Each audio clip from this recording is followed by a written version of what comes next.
I think that news media needs to be a little more accurate when reporting the news. There are a lot of people that seem to get the wrong impression based on what they hear from news media. For instance, headlines. One thing about headlines is that people will read a lot into a headline without actually listening to the story to find out the outcome.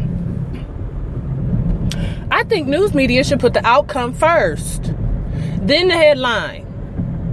For example, every week we see a headline about a white person calling 911 on a black person doing some old regular smegular shit, right? So the headline says something like, man calls 911 on black woman using a coupon at CVS. And racists, they know they get news media from somewhere. They get it from Donald Trump's tweets, or they get it from Fox News. They get it from somewhere. So they hear that and they go, oh, okay. So we're calling 911 on black people for using coupons now. Cool. So they jump on that bandwagon. What they don't hear is the part of the story where that employee lost his job. They don't hear that part. So they don't hear the consequence of the action. And I think because racists had a tendency not to be the most intelligent people on the planet, that they should always have the consequences as the headline first. Then you can tell them how it happened. And maybe they'll start to get the correlation, because right now they're not getting the correlation.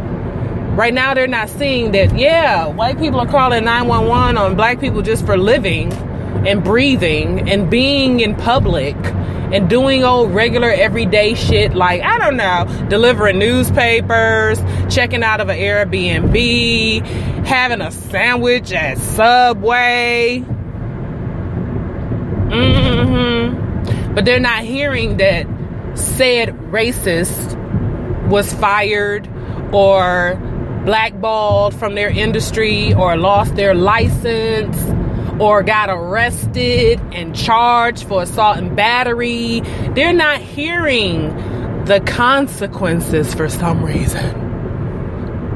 They all out here being investigative reporters and everything. They all out here being Inspector Gadgets and whatnot, calling the 911 on black people for a living. Oh, it looks suspicious.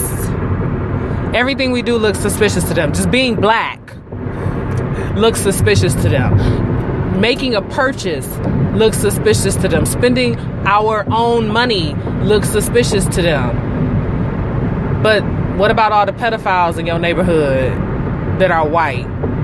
What about all of the people being robbed or raped in your neighborhood? None of that looks suspicious to you. But you see a black person minding their own business, going somewhere on about their business on a regular basis, like as if we don't have a care in the world, because in that moment we don't have a care in the world other than whatever else we might be dealing with on a personal level. We're not thinking about you. We're not trying to do any harm to you, but you think we are. Our mere existence makes you shake and shiver in fear while you dial 911. Were you that mad, Maury Madsen, or were you that afraid? And kudos to CVS for being consistent in the application of their no tolerance policy for discrimination. I applaud you for that. I was waiting to see if you was going to mess that up, and you didn't. So congratulations for being consistent.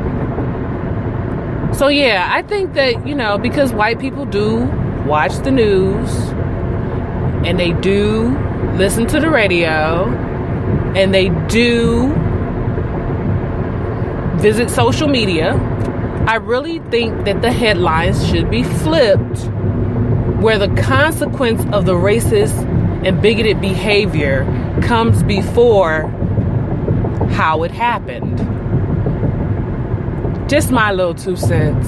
I think it would just kind of give them the lesson that they're not getting, because it seems like every week another racist white person is trying to become famous for being a racist bigot somewhere in this country, as if they didn't know that just a couple days ago another white person tried the same thing and their lives were ruined as a result of their own actions.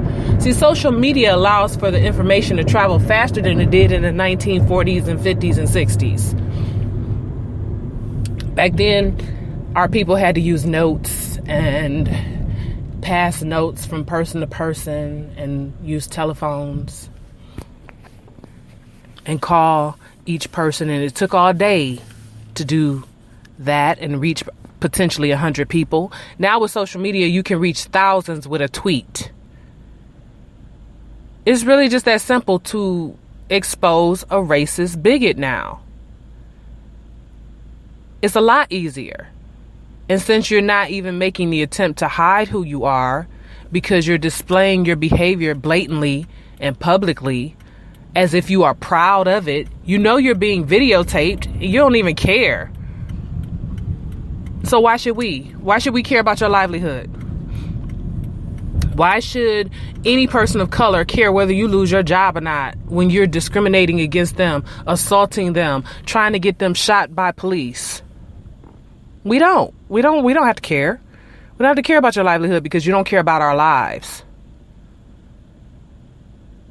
That's the trade-off. We don't care if you lose your job or lose your business license, can't feed your family, can't feed your dog. We don't care. We don't care if you get arrested. We don't care if you go to jail. And in fact, I think a lot more people need to be arrested, and if not arrested, sued civilly for negligence for calling 911 on black people doing just regular smuggler stuff, because you're wasting taxpayer dollars, you're wasting police time, and you're hoping that it'll result in another dead black person.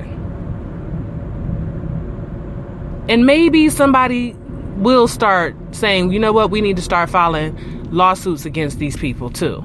Not just, get you fired, because all of that stuff is good too. But we want it to be a situation where everything kind of culminates in your entire existence being destroyed for your behavior, because that's what you're trying to do to people of color when you're a racist. You're trying to destroy us.